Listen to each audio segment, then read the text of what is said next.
Software development for real-time embedded systems. Project 6.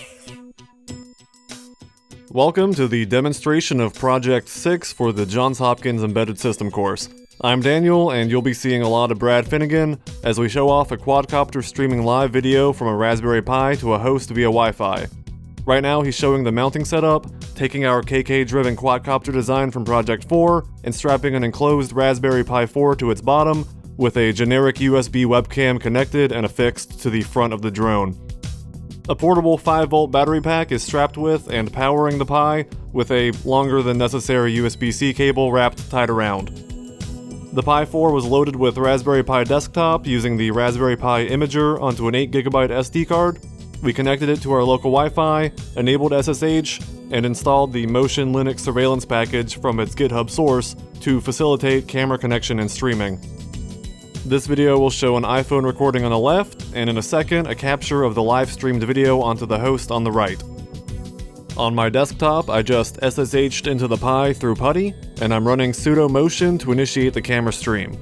And you can see Brad launching the same stream on his own phone for awareness of where the camera's pointing and to prove this is live. Additionally, on my desktop, I'm launching VNC Viewer to remote desktop into the Raspberry Pi. Following a bit of a delay, I'm able to launch the web browser and route through localhost to the same port that the Pi is streaming from. But the bandwidth on my local browser is much nicer, so I'm putting that one front and center. There's a bit of a preliminary crash here on the drone, but in a second I'll be walking out, there will be a phone transfer, and we'll get the demo started for real. According to the LSUSB command, the camera has a capability of 640 by 480 pixels and up to 30 frames per second.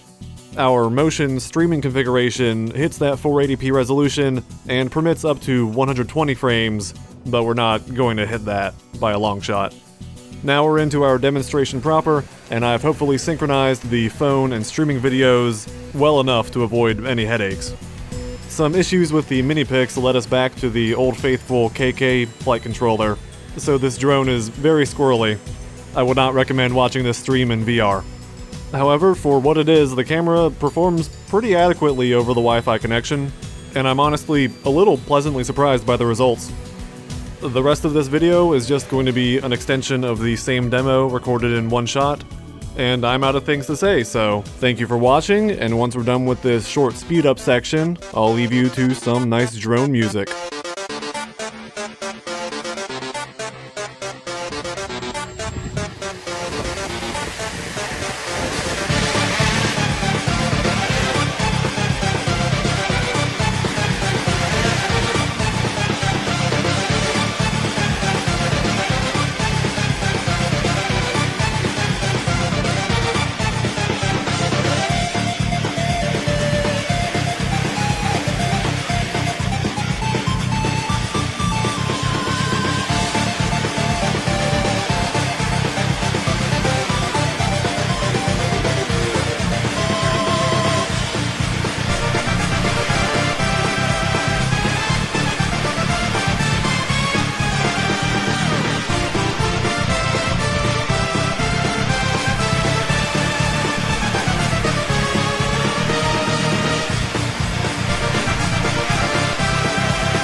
He's